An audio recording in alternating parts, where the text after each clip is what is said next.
Well, hello, good morning, and welcome back to the channel. My name's Rob, and in today's video, we are going to do an unboxing and deep dive into the Insta360 X4 to see if it's really all it's cracked up to be, or is it just another gimmicky 360 camera.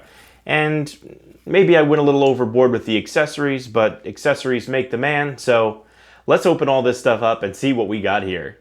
So I bought all this stuff over the Black Friday, Cyber Monday weekend, got some pretty solid deals through Amazon, and because I have an Amazon store credit card, I end up receiving 5 to 7% back on all of these purchases on top of the sale. So it's actually a pretty good deal. When it comes to Insta360, I am no stranger, okay? I said this in my Go 3S video, which is right here recording a kind of hands-on shot. I have owned so many Insta360 products.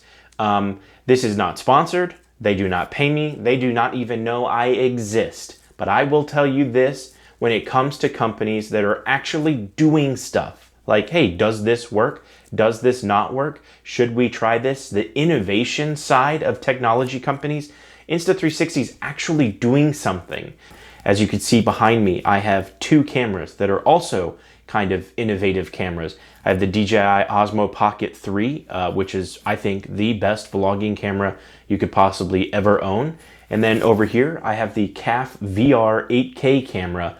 That is a 3D camera. It films in stereoscopic 180 degrees 3D films. I love pushing the boundaries of technology, and this is just another one of those steps. Insta360 and their 360 cameras have been part of most of my YouTube channels. If you don't know, I have a couple of other channels. Here Today, Where Tomorrow is my main channel, and that's kind of like a travel, cruise, family vlog channel. I'm just starting a new channel here soon, Here Today, Where Tomorrow Local, which is going to be more of the local hikes and travels and touristy things that we do in Tennessee where we are located. And then alongside this tech channel, I also have my VR specific channel using that camera and cameras like this to capture 3D, 360, 180 degree VR immersive content. So plenty of channels to choose from. Pick your fancy, watch them all. I would love if you were to subscribe to all the channels and comment that you've subscribed to all the channels. It would be a great help. But too much talking has happened, not enough opening of cameras. I'm going to go through everything that I purchased here real quickly. So obviously first we have the camera itself, the Insta360 X4. We have the invisible dive case. This is very expensive. And my suggestion to you, if you ever think you're going to use a dive case for a 360 camera, buy it early. Because if you say, well, maybe I'll buy this eventually, because the iterations come out yearly, they don't stock. Like, I don't know that you can go get the Insta360 dive case for the X2 anymore. Maybe not even for the X3, because they've made two different versions of the X4. So you might want to jump on that if you ever think you're going to film underwater. It is kind of expensive, so I would try and see if you can get it on a sale. But yeah, that's my tip with that. This is from a third-party company. This is basically just like a bag housing to hold it in. I bought one for the X3 and I loved having it because it had an open bottom, so I could have the selfie stick attached to the bottom and just walk around with it like that. And then when I was ready to shoot, I could unzip the case, take the case off, and it's already on the selfie stick. So that was good. Also, selfie stick. We have a floating handle.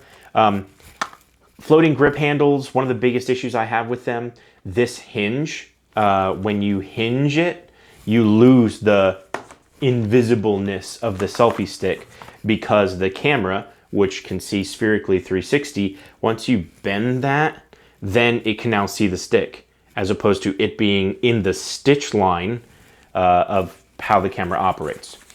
This magnetic selfie stick holder, I have a Peak Design clip that I use on all of my big cameras.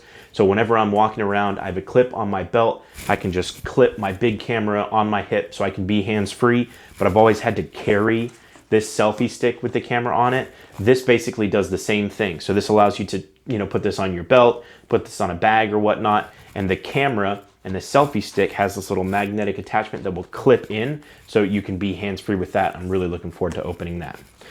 This I bought as a kit. We have the fast charging hub and 2 of the batteries for the X4. This is a great thing to have, especially if you do a lot of shooting.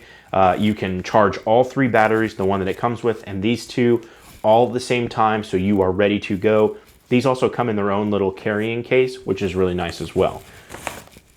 Then we also have a lens cap, so if I wasn't going to have it in this, or if I was just running and gunning, then I could do something like this and just have the lens cap that just clips onto it directly. This, I don't know that I'm going to use this. This came with the dive kit. It's basically just a strap that screws into the 1/4-20 mount on the bottom of the camera. Nice to have if you feel like you're going to drop the camera. I don't know that I'm going to use this, but it's here anyways. And then, because we're filming in 8K now, and we've moved up from the 5.7K to the 8K, I did get a bigger memory card. This one is from Insta360, and it's just your basic micro SD card, but it's 256 gig instead of the 128 that I had. So, without further ado, we are going to get into the unboxing part of this. Okay, so that took a second or two. I have opened everything up except the camera here. So now you're back seeing me and I'm seeing you, and we are gonna open the camera for the first time. So I've never seen this camera in person, but again, I have owned the Insta360 One, the X2, the X3, and now the X4. Boy, it is a chunky boy. It's a thick boy. She thick. It's not bad though. Obviously it's 8K 360 spherically, so you know, you need to have a bigger camera to fit all that extra magic. You know, the movie magic.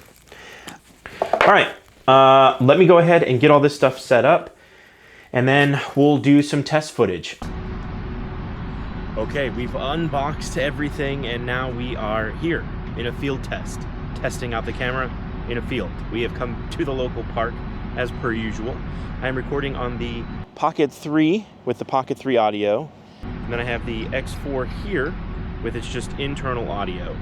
There is a way for the DJI Mic 2 set to Bluetooth directly to the X4. Unfortunately, I think I need to upgrade the firmware on the Mic 2. Wasn't able to get that to work, so I'm gonna have to go home, update that, and then come back out to test that. But we're just gonna do a couple of field tests here. As you can see, we are in 8K, 30 frames a second. The glory of the X4 is that everything is being filmed at all times, and therefore at any point I can move the camera around to look at the ducks and say hello to the duckies. So I think that's one of the glorious things about the X4 is the afterthought shot, where I can just kind of go for it, film if I want to vlog. It's always really funny vlogging in public. People are always looking, people are always wondering what you're doing, especially with a funny camera like the X4, where it's got 2 lenses on both sides. So people are like, are you filming me? Are you filming you? What are you filming? Because they don't understand. Usually I preface whenever I'm near people filming. I'll let them know, you know, kind of what I'm doing and where I'm at, so they don't, like, this guy's paparazzi. But really it's just, you know, an idiot filming technology videos. But like I said, we're gonna do some other testing. I want to walk around the park a little bit so you can kind of understand the flow state stabilization. So Insta360 has their flow state stabilization, which is their ultra hyper smooth digital stabilization. It is not anything that happens physically on the camera. It all happens using the technology inside the camera, using the gyroscope and things like that to kind of give you a better handle on the movement in the world. And because it is a spherical 360 video, it can look everywhere for reference to balance things out. So honestly, it is some of the best stabilization. The DJI Pocket 3 has a physical gimbal that holds the camera steady, whereas the X4, it just all happens digitally using the technology that's inside the camera, not technology on the outside of the camera like the Pocket 3. We're gonna do a side-by-side walking here in a second, and then you can kind of see the difference between the two. Okay. We are recording. Do you see you and you see you? Okay, so we're just gonna go for a walk. I'm gonna hold these cameras out at about the same distance apart. The X4 doesn't have to worry about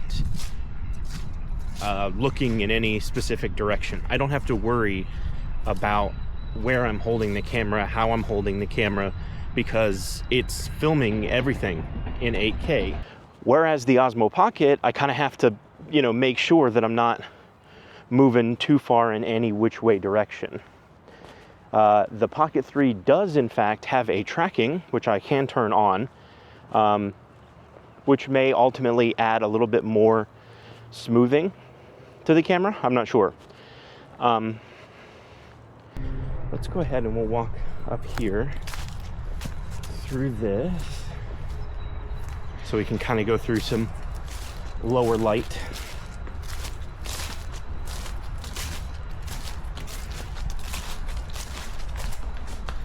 It's been raining, so how's everything looking? Not bad, not bad. Okay. What I want to do now,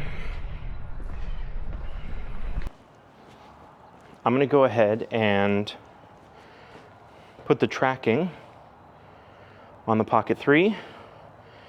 So, as you saw, auto active track is now active, and you both are recording. Okay. So now we are going to go ahead and walk back to the car, and we'll see.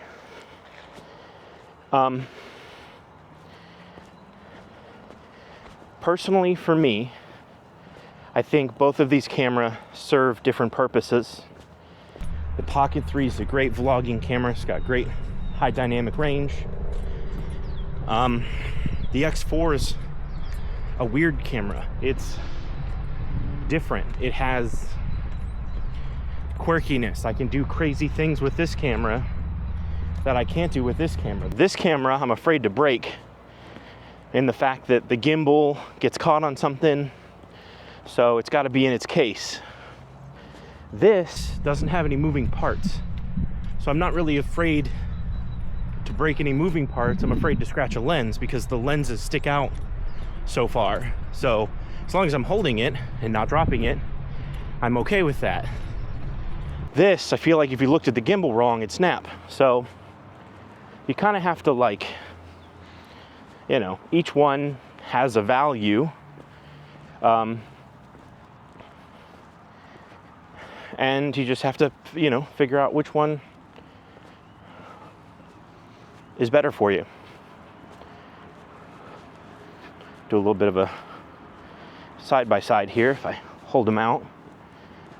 Obviously, I can active track in post with the X4, whereas the active track on the Pocket 3 is happening right now, in camera. So, you kind of have a little bit of both worlds. My arms are getting tired holding these cameras out. I don't know how Camera Conspiracies does this. This is a bit much. So, all right. Well, I think that's going to wrap up a test for now. We're going to head home, and I'm going to update